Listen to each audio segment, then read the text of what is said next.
myself and then let Beth introduce herself, and we will get started. My name is JoAnna Hunt, and I'm a design strategist with the Blackboard user experience team. I've been with Blackboard for just going on 7 years, and before that I worked at a client institution as a Blackboard system administrator and instructor trainer, so I've been around for a very long time. And over the last several years, I've had a very special focus in addition to the rest of my responsibilities on accessibility, and it's been an incredibly wonderful journey for me, and I'm very excited to be here to talk with all of you about that today. And I will let Beth introduce herself, and then we'll go ahead and get going. Hi everyone, I'm Beth Stinson, and I'm the manager for the instructional design group here at Blackboard. I've been here, I guess, 8 years now, and before that I had a wonderful career in higher ed with faculty development and training in technology. And I have gone from slide projectors and overhead projectors all the way through to teaching and learning online. I'm very happy to be here today. Accessibility has always been a very important part of all of my training, and I'm glad to continue it with you today.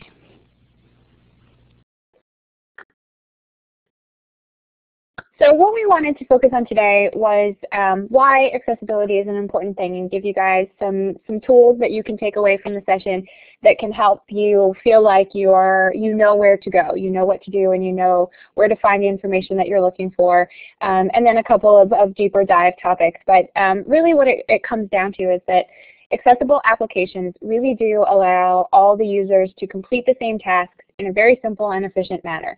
And that really is only accomplished when you think about all of the users that make up your client base, and that's users who don't have disabilities but who are new to online learning, users who have various types of disabilities, and all of those things.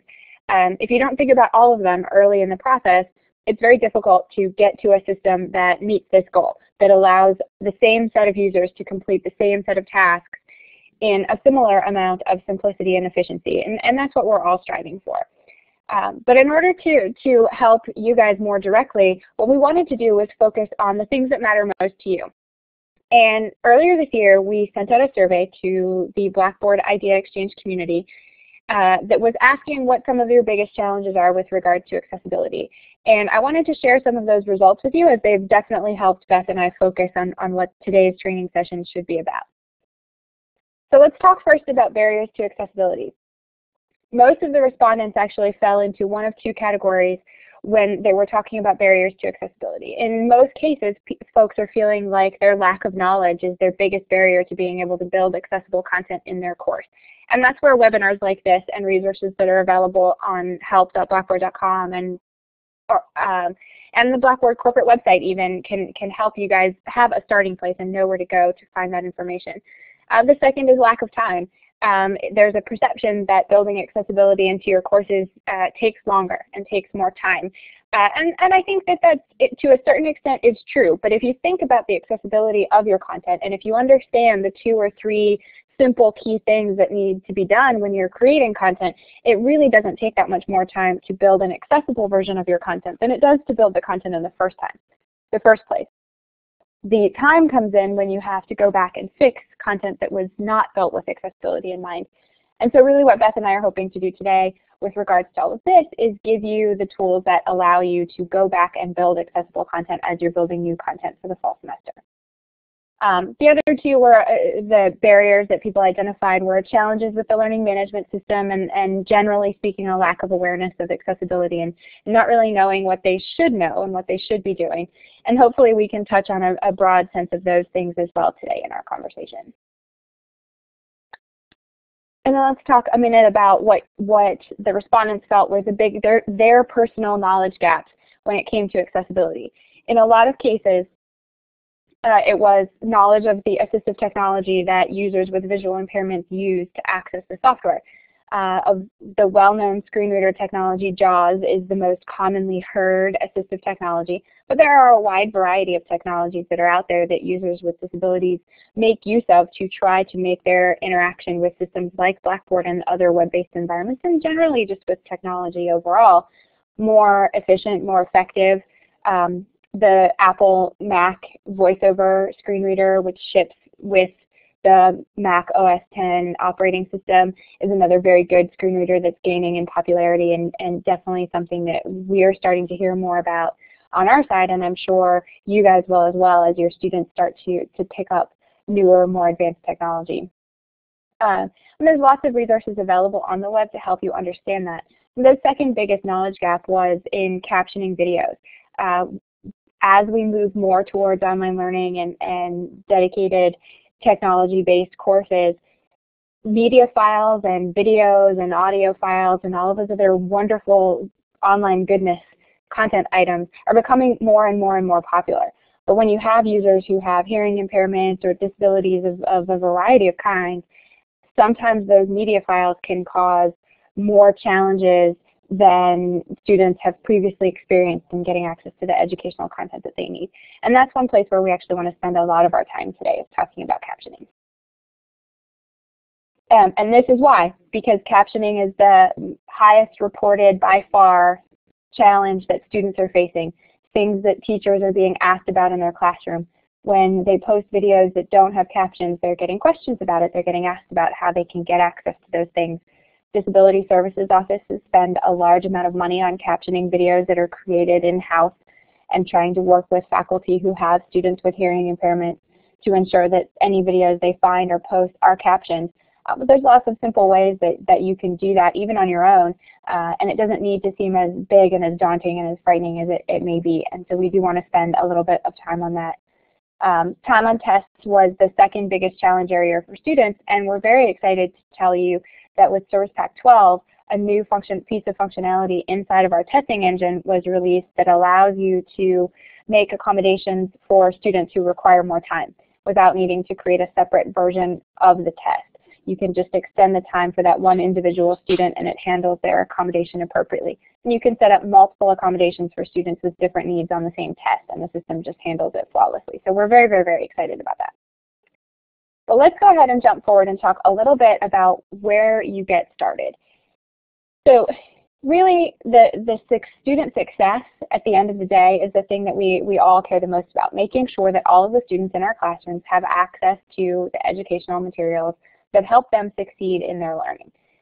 And when you combine an accessible learning management system like Blackboard Learn with accessible content that is built by instructional design staff on campus or built by teachers themselves who are building content and are aware of the few things that they need to be able to do in order to build accessible content, that's when you can help ensure that success for students.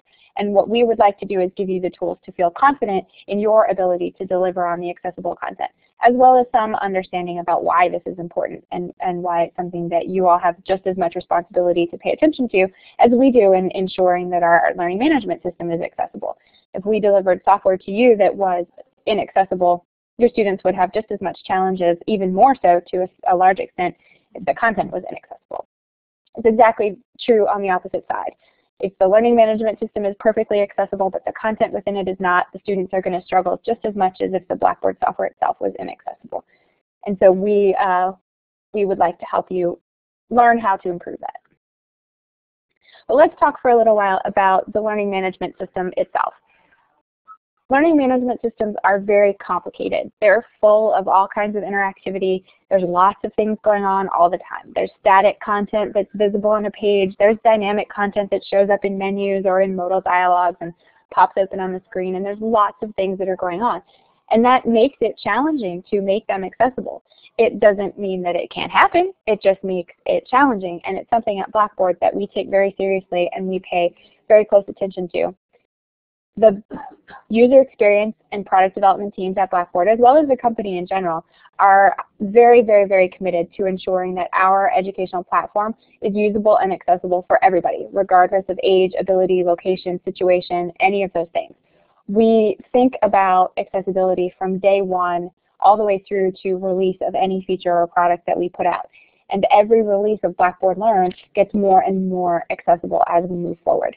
This is not get it to a certain point and stop and never think about it again kind of situation. There are, like any other piece of technology, there are always advancements, there are always things that are improving, and there are always things that we need to pay attention to. question in the chat about how do we test whether the learning management system or course content is accessible for those using any assistive technology. Internally, we have some automation tools that will test against the web content accessibility guidelines at a high level and spit out any basic violations that we can go back and fix. But then we also do a significant amount of internal auditing using various types of assistive technology like JAWS or VoiceOver or NVDA, which is a free open source available screen reader. And then we also work with a company here in the Virginia area that does external audits of our software and gives us feedback as well. So those are some of the testing approaches that we take to it. It's a little different when you're looking at course content. The best way to do it is if you have access to a screen reader to try to navigate through your course using screen reader technology. But I will also say that if you just navigate your course using your keyboard and ignore your mouse for half an hour, you'll learn a whole lot about the challenges that users face, especially if there's something in your content that you need them to be able to access and they're not able to get to. Another question in the chat, will discussion boards become more accessible in versions after 9.1 Service Pack 9? Yes, absolutely. With Service Pack 11, a new discussion board building block was released that completely redesigned the complicated list thread view of the discussion board into a flat conversations page that is about 1,000 times more accessible than what was available in previous versions. If you have not seen it, I highly recommend that you go to Behind the Blackboard and try to get access to it, at least on a test server. If you have access to a system that's running a more current version than Service Pack 9, you can ask your system administrators to get that installed and go ahead and jump in and play around it. As my colleague Beth posted in the chat, it's also available on the course sites interface on the course sites website, which is coursesites.blackboard.com, and you can go and set up your own course there where you can get access to the latest and greatest technology and play around with that and see it there as well.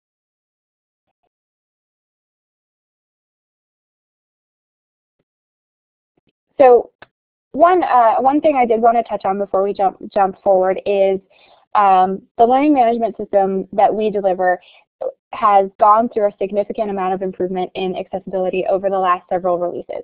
As I said earlier, every release that we put out gets more and more accessible. We go back and we fix more things, we find more challenges, and we work together with clients and external partners to resolve those challenges. With Service Pack 11, which was released in December of 2012, we worked with a third-party vendor who verified conformance for key learning management use cases for both teachers and students inside the Blackboard Learn platform against the Web Content Accessibility Guidelines 2.0 Level AA.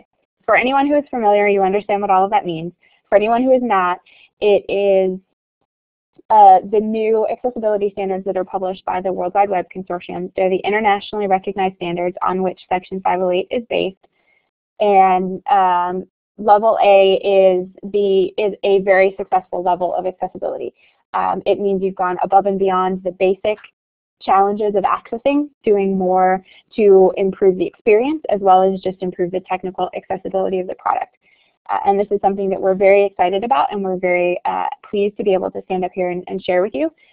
We are the first learning management system in the market, to the best of our knowledge, to achieve this third-party verified conformance with these standards. I really do hope that a lot of other learning management systems follow suit and go do it, because it is, at the end of the day, the best thing for education. But Blackboard is the first one to have this information available to you. You can go to the blackboard.com/accessibility website, and we'll give you all these links at the end of the session so you don't have to furiously write them down. And you can find the conformance statement that was published there and read in more detail about what that means and what that involved. But it was a very arduous process, and it was about us getting to perfection and removing all of the barriers that existed for both students and teachers in those key teaching and learning use cases. Several years ago, we were also the first learning management system to receive the non-visual access certification at a gold level from the National Federation of the Blind. After that, lots of other learning management systems have followed suit, and again, I'm very excited about that because it does the best thing for students. But Blackboard was the first learning management system to go after that, and I think that speaks very clearly to the commitment that our organization has put behind our role, which is to ensure the learning management system is accessible. But with that comes your part. and your part is about making sure that the content that you create in your courses, the content that you put out for your students, the things that are available inside of the learning management system are also accessible. And there is a responsibility on all of us to ensure that that content is accessible. So what exactly does that mean? So a couple of just sort of key content checklist items for you.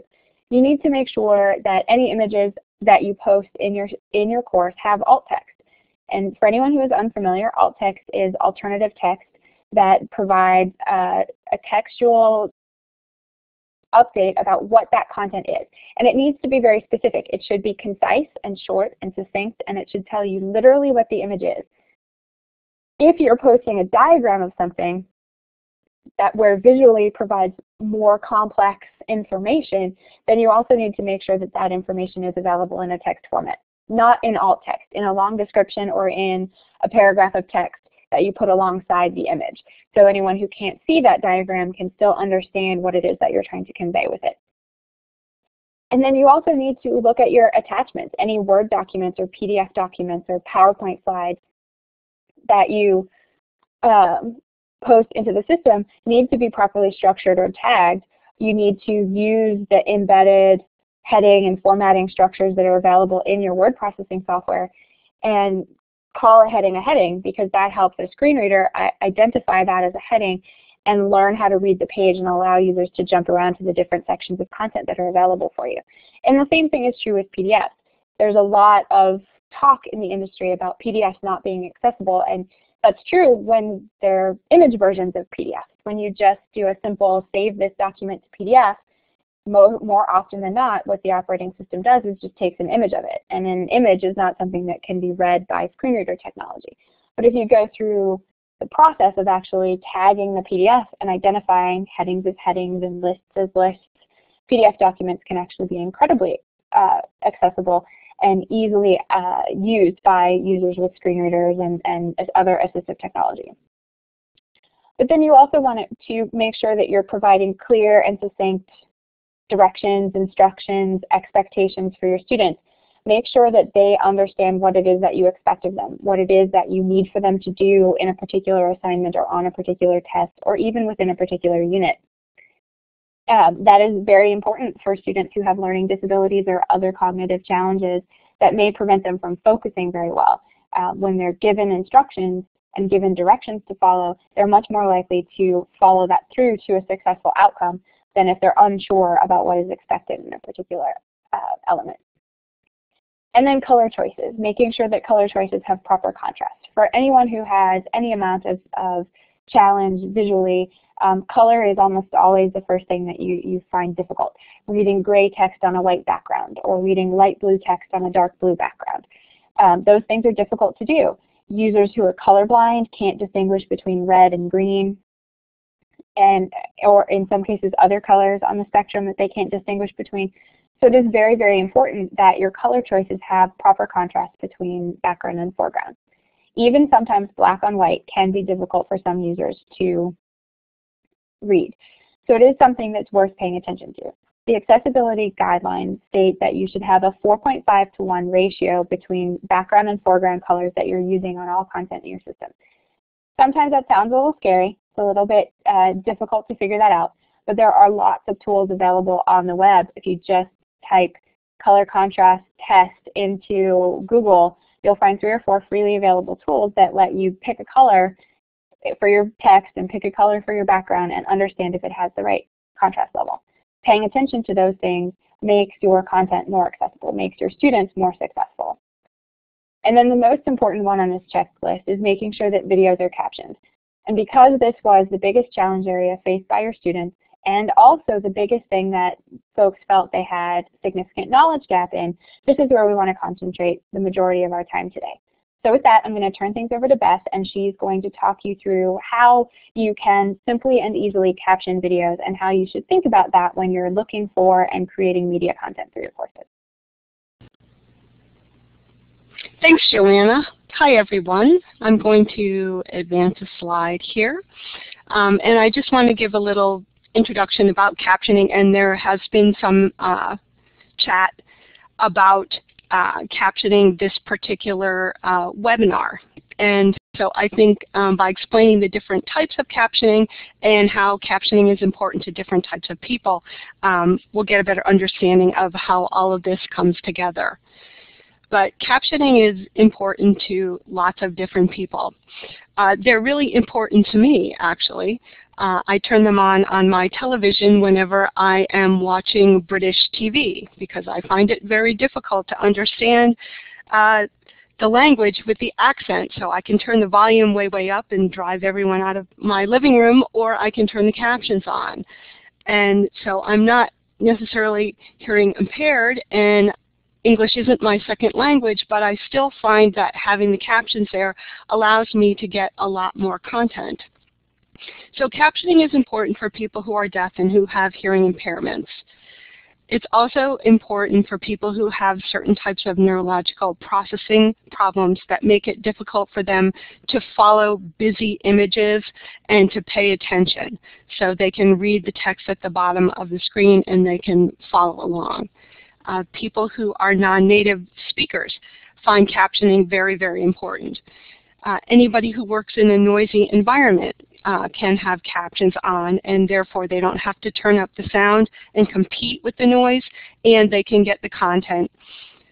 And finally, people who are struggling with basic literacy, adults who are learning to read for the first time, and then students, children who are learning to read, also find that captioning can be very important for them to get another channel of information in educational environments. So captioning is important to a lot of different types of learners and people who are coming into a learning situation with different experiences and abilities. And there are different types of captioning in and of itself. So most of us are familiar with closed captions. Closed captions are usually denoted with a little CC icon, and closed captions mean that a person has control over whether they're on or off. So I can elect to turn the captioning on, or I can elect to keep the captioning off. Then there are open captions, and open captions mean that the caption is part of the movie or the screen itself, and you cannot turn it off. It is on all the time. And there are advantages and disadvantages to having closed or open captions. Closed captions obviously give people control of whether they want to have the words on the bottom of the screen or not, but it puts the responsibility on the user to understand what that little CC button is and how to work it in the video player. By having open captions, you remove that barrier so that people don't have to turn it on or off or understand how the player works. The captions are on all the time. A disadvantage to open captions is because they're part of the video stream itself and they're not on a separate channel.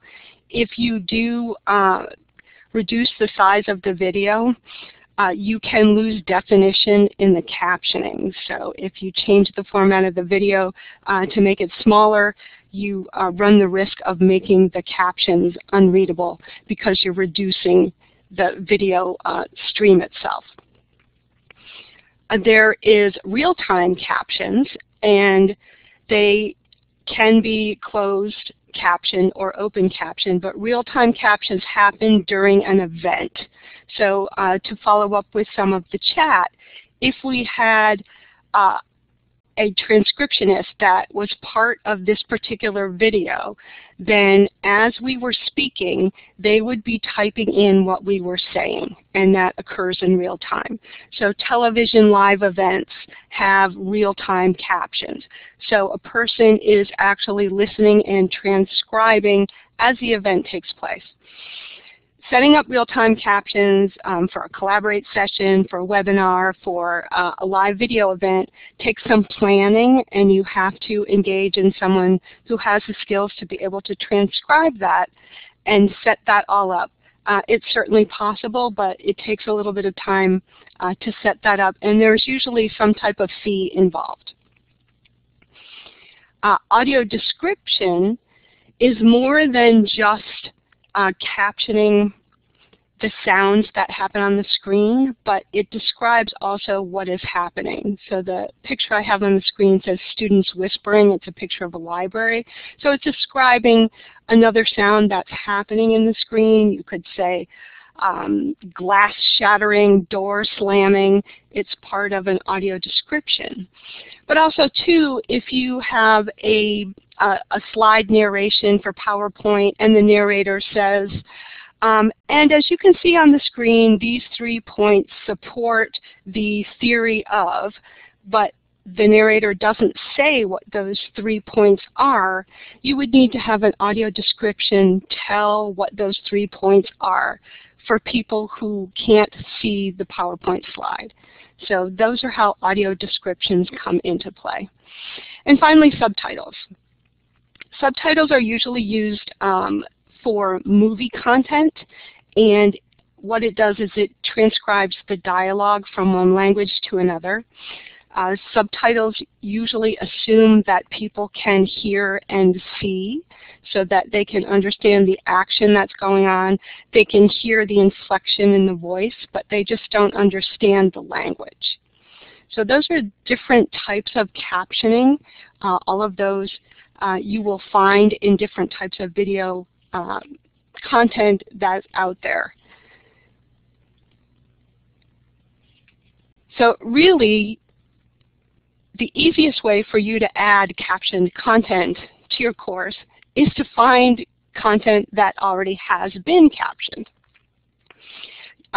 In this slide, I did a search on YouTube for MOOC, a massively open online course. And my first hit was over 37,000 results. But I filtered that search in YouTube using a comma and then CC, which I'm filtering for closed captions. And that reduces my results down to 1,040 videos. So there's a huge difference in the type of content that's up there on YouTube that you can discover. So you want to go and add content to your course that already has captions in it, and they will be denoted with that little CC sign as well. There are filters for other types of content. I know that in iTunes, you can search only for movies that contain closed captions, so that way too you're guaranteed to add video content that has captions. I also know that Hulu has a filter so that you can find television shows that have captions as well. So how do you caption video for YouTube? If you're going to be creating a video for your course, the best advice I can give you is to create a storyboard, even if it's a sketch of what you're going to say. And then you would create your video and upload it to YouTube. You'd wait a couple of hours. You'd log back in and select the video manager. And I'm going to log into YouTube and I'm going to show you how to do this. And then you can edit and click captions, and you can use the automatic captioning tool in YouTube itself to edit your captions. So I'm going to go ahead and at this point and try and share my screen here. And I would like to share Firefox with you today. And if you could give me a green check mark if you can see my screen.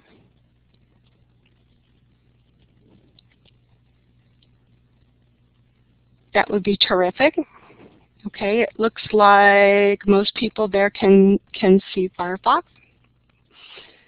So I've logged into Blackboard TV, and I have gone to my video manager screen, and this lists all the videos that I own. And I'm going to find a video that I want to edit. Sorry if I'm making you dizzy scrolling down here. So here is a video that was uploaded to YouTube. And because this video belongs to me, I'm allowed to edit it. You can only edit captions to videos that you upload, and so you own. So I'm going to go and select caption.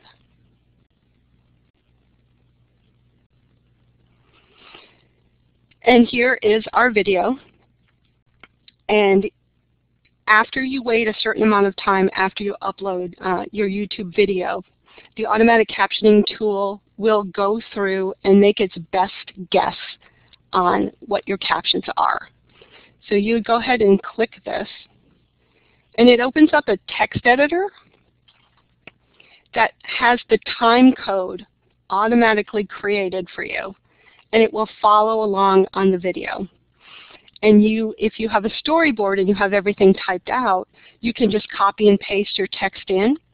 But if this was made with the Video Everywhere tool, for example, you probably would not have a well-crafted storyboard so that you wouldn't have every single thing that you said typed out. But you can go ahead and play the video, and you can look at what the automatic captioning tool thinks you're saying, and then you can go ahead and type in what is actually being said. So you can play your video. I'm going to play a little bit of it.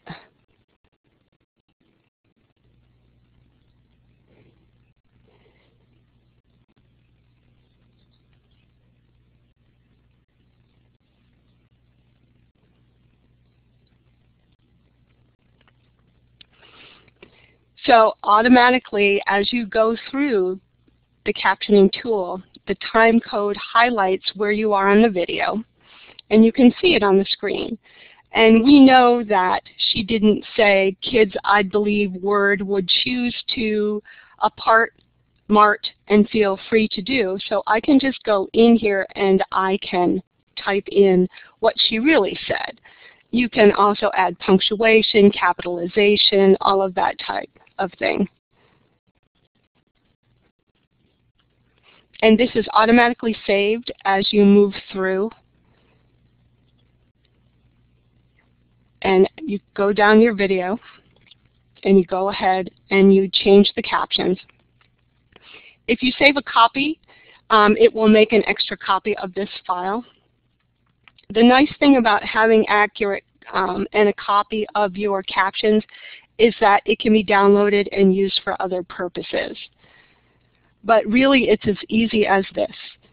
You upload your video, you wait, you let the automatic caption tool go through, make its best guess, and then you go through and you edit each frame so that it accurately reflects what is being said. You can add capitalization and punctuation, and at the end, YouTube will automatically save your captioned file so that it will become accurate moving on. So this is, again, really important if you're going to be using the Video Everywhere tool in the content editor in Blackboard. I think it came out in SP10. So everywhere that the content editor shows in Blackboard, you can create a video that's automatically uploaded into YouTube. And then you can go back in and then you can add your captions. I will say that sometimes it's a little time consuming, especially if you have a very long video to go through and adjust the captions. But the most important thing for this tool is that the time code is exact. So you don't have to worry about making sure that everything syncs with what's being said online. And sometimes the best guesses of the automatic captions are hysterical. And so you can really have some fun going through and doing this to break up some of the time it will take you to do it. But when something's captioned, it's there and it's accessible and it can be reused. So I'm going to stop sharing at this point. How do I do that?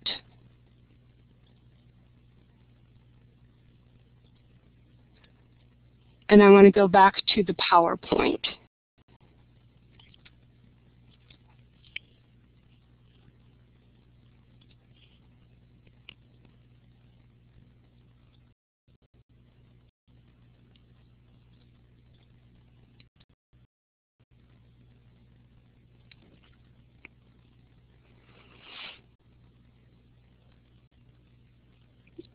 Okay, so we're back to PowerPoint, I hope.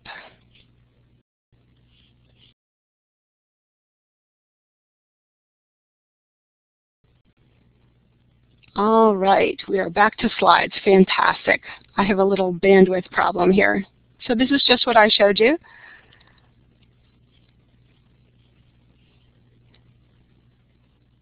And if anybody has any questions about captioning or how any of this works, you can search help.blackboard.com, search on the term captioning, and there is a help topic that explains this in detail. You can also log on to the Universal Design course, which is available on course sites, and get more detailed information about how to make accessible content for your course. I think that is my bunch of slides here, so I guess I will turn things back over to JoAnna.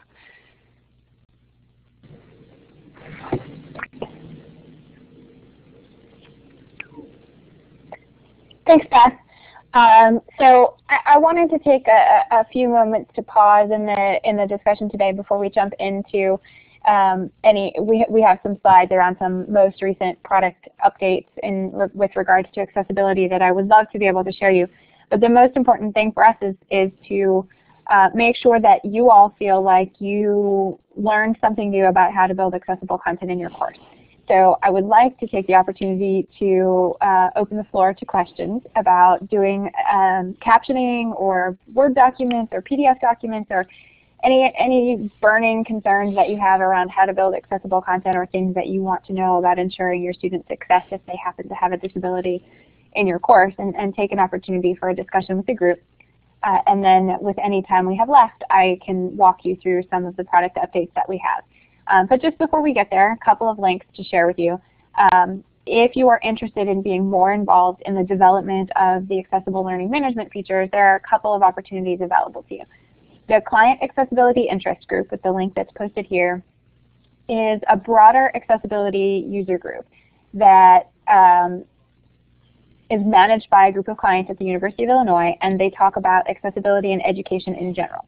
Blackboard is one participant in this group, but they do have a wide variety of topics that they discuss, and if you're interested in joining that group and being part of that broader conversation, you can certainly go to this link and sign up, and they will add you to their email list. The Accessibility Partners Group is an internal group that the Blackboard user experience team works directly with. It is a group of dedicated customers who work with us on new feature development and help provide direction in ensuring that we're considering the accessibility use cases in all of our feature development, whether we're building something brand new or enhancing something that exists. And if you're interested in participating more directly in that group, you can email the Client Programs team at clientprograms@blackboard.com and request to be added to that group, and we will reach out to you with a few questions to understand a little bit more about your personal knowledge and expertise. This is a group that works best when it's folks who either have disabilities themselves, work directly with students who have disabilities, or have expert knowledge in accessible technology, simply because they're testing for us and they're giving us feedback and direction. It's not generally a group where we just provide a simple set of updates. That kind of information happens more with that broader client accessibility interest group. The Accessibility Partners Group has a bigger time commitment and more expectations around your participation in the group, but we are always happy to have new and interested members join us for those discussions. And then here's a series of links where you can go and find more help around the accessibility topic in general. There's some general information, some demos, and some resources available on our corporate website.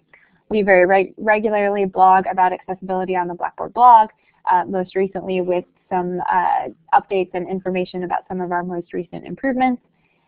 Help.blackboard.com has a great deal of information around accessibility embedded into the general help topics, but also some specific accessibility information available for students and teachers and system administrators to understand the product as well as understand how the experience can be made better for them.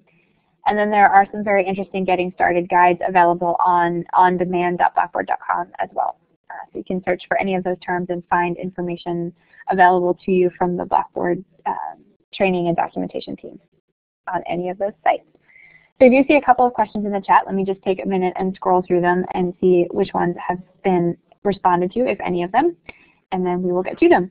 So there's a question from Megan about how do you tag a PDF.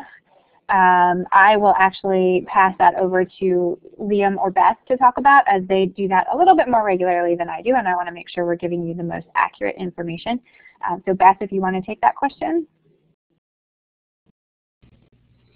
So tagging documents in PDF. I guess it really depends on which Adobe Acrobat version you have. In the most recent 3 releases, I believe, that would, what are we up to now, 11 or 12? There is an accessibility panel, and when you create a PDF document using Acrobat, you can run the accessibility checker, and it will go through and look at the document. It will automatically tag headings for you, and it will identify any areas in your document that aren't accessible. If you are missing alt tags for any type of image in your document, it'll be pointed out, and it will give you a form to add that missing information right there, and it will go ahead. You can go ahead then and save your PDF, and everything will automatically be tagged. In slightly earlier versions, there is a setting when you create a PDF using Acrobat to make accessible. And so then Acrobat goes through and tags all your headings automatically for you. There isn't a way to go ahead and do that manually that I know of, but the latest couple of versions of Acrobat are much, much improved, as I said, with the accessibility report and creating accessible documents. So I would suggest to use that. I hope that answers your question. And for those who didn't notice it, Liam also posted a great link to Adobe's website that has some fantastic accessibility resources around how to make PDFs accessible, so I would highly recommend checking that out. There were a couple of questions around captioning. One asking about, are there any websites that have full scripts, let me get back to it, have written scripts for films that we can use to include in our courses? That is a very good question that I do not know the answer to. Liam or Beth, do either of you know of any websites where folks can go searching for scripts for films that exist that they can include in their courses? Wow. I'm sure if you just do a general search for scripts for a particular movie, you can find resources to get that. You would, for a full script to include, you would probably need to get some type of copyright permission in order to include that in a course. So there may be copyright issues involved with something like that.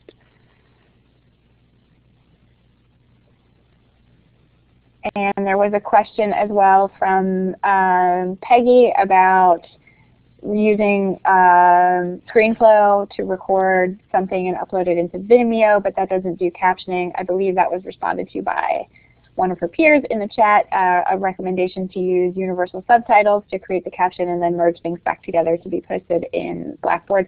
I think that is a fantastic recommendation, so thank you for sharing that. Mm-hmm. There's also on the YouTube captioning pages, or when you go to YouTube and ask for help about captioning, there is pretty good explanation about the different formats that captioning can take. So if you're going to upload your own captioning file, there are, I think, 3 different formats that it can take so that the time code is recognized with so it can sync with the captions. So YouTube does a pretty good job of explaining what those different formats are. And there really are a lot of captioning tools available out on the web if you go searching for them. We referenced YouTube's captioning stuff simply because it works fairly seamlessly with video everywhere, which is based on the YouTube technology and new to the Blackboard product suite. And we'll talk about that in a minute if we have the time. And also because it's just generally easy for folks to access, and there's no additional cost to a certain extent. I'm assuming there's no additional cost to your regular YouTube subscription of using those videos to gain access to those captioning technologies, and it's very simple and straightforward to use. Some other captioning tools that are available may be more complicated, may cost more money, may have other requirements about when and how certain videos are housed and captioned and where those things live and what you can do with them after the fact. But there are definitely a wide variety of tools that are available to you in the industry.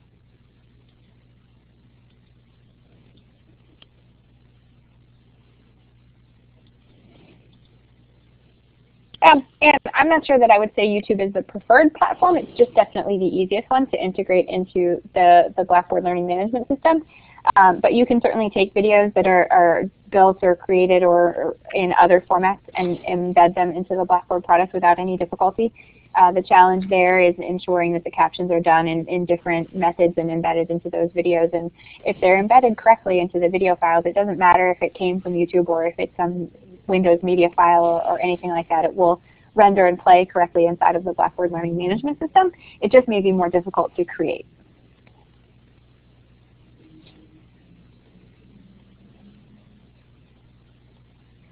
Any other questions or topics from the group that you would like for us to focus on a little bit more?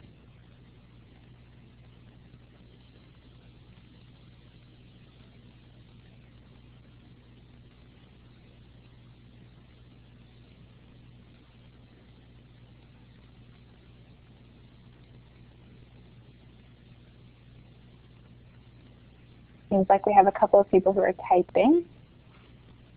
We'll just wait a minute to see what their questions are.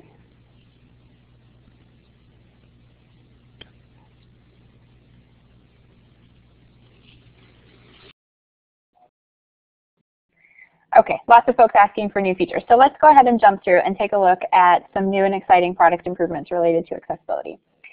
So the first and foremost, with Service Pack 10, a brand new content editor was released. This replaces the previous content editor or visual text box editor that was available in older versions of Learn. The older technology was based on a Java applet technology, which interfered in a lot of cases with the way screen readers interacted with the page. It caused a lot of difficulties for keyboard users. The new editor is based on a third-party tool called TinyMCE, which is the most accessible editor that is available in the market today. It fully supports keyboard shortcuts for all your common formatting needs, so you can use your arrow keys to highlight text, hit Control-B to bold it, and continue on your way without ever needing to get into the text editing formatting controls. But that being said, the text editing formatting controls are also very accessible. You can jump directly to them with a keyboard shortcut when you're typing text into the system, and then use your arrow keys and tab keys to move in and out of them. The text box editor can also be expanded to be full screen so that you can take the full screen real estate in order to create and edit your content, and then collapse it back down to the smaller size when you're finished so you can submit the page and continue on. So there's a lot of very good things added to the new text box editor that significantly improve the accessibility of this editor.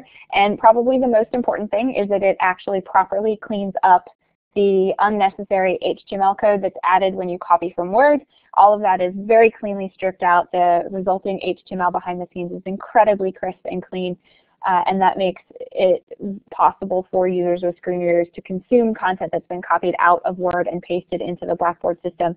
Previously, this was something that was incredibly challenging simply because the old editor did not do a very good job of cleaning up the extra HTML that Microsoft adds into their documents.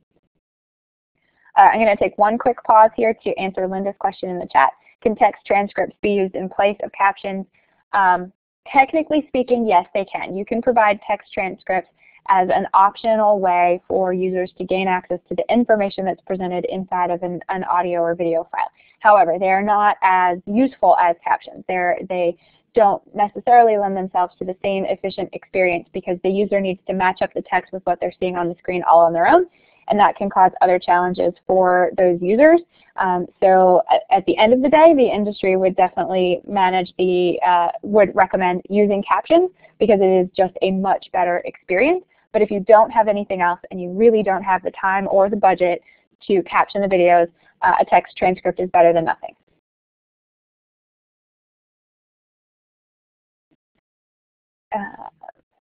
Okay, jumping ahead to the next thing. New calendar. Brand new calendar building block was made available again for Service Pack 10. Can be installed as a building block on any system running Service Pack 10 or higher.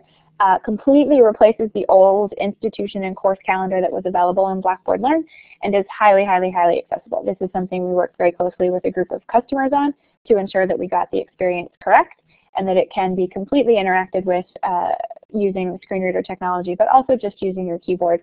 There's also a very good set of keyboard shortcuts available inside of the calendar to let you do the common tasks like jump to the next day, create a new event, jump to the next month, all of those things. And this is the video everywhere technology that we were talking about. This is based on the YouTube recording tools.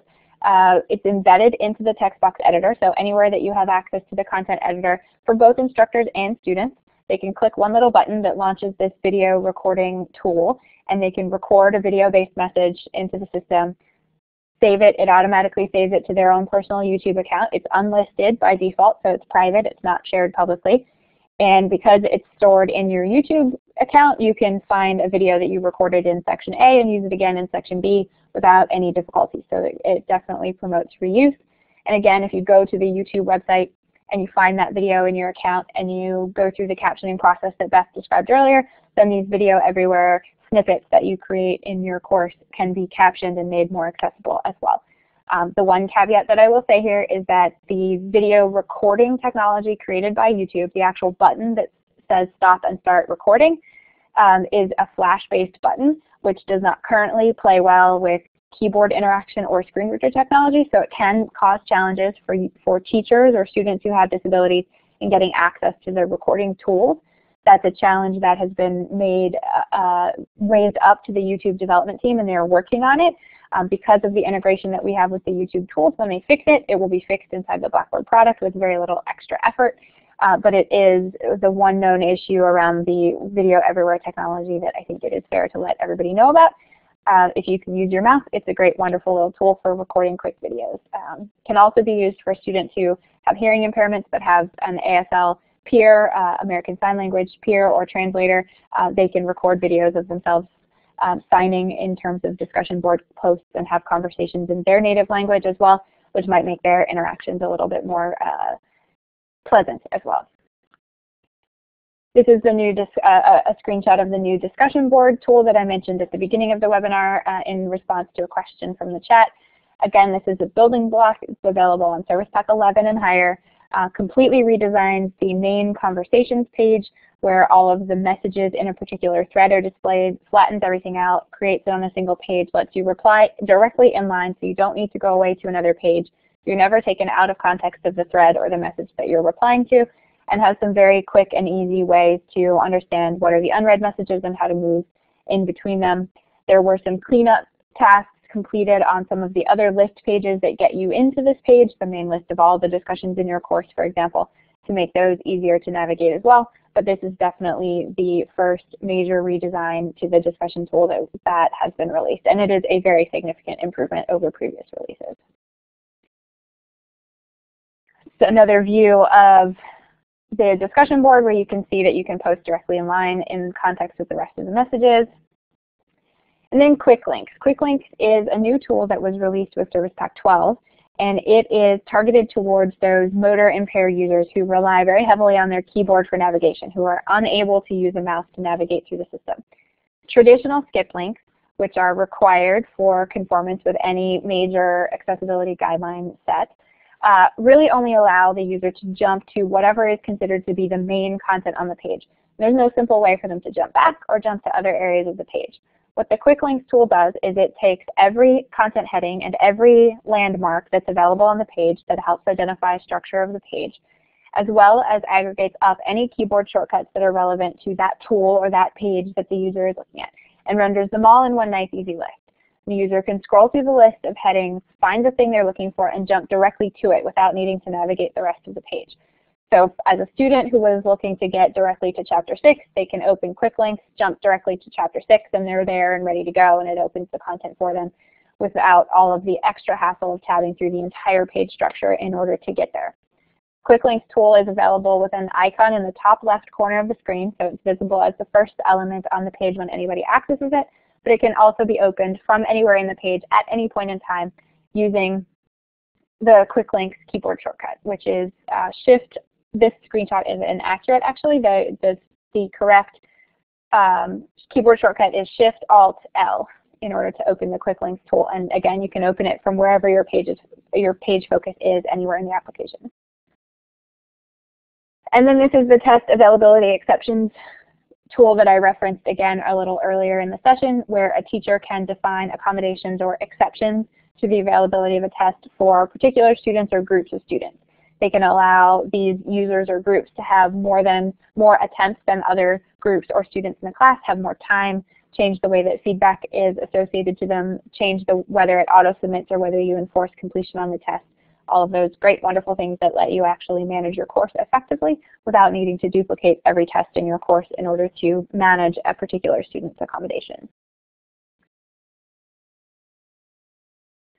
And that is it. Those are the most updated product enhancements that we have released, and there are always more to come.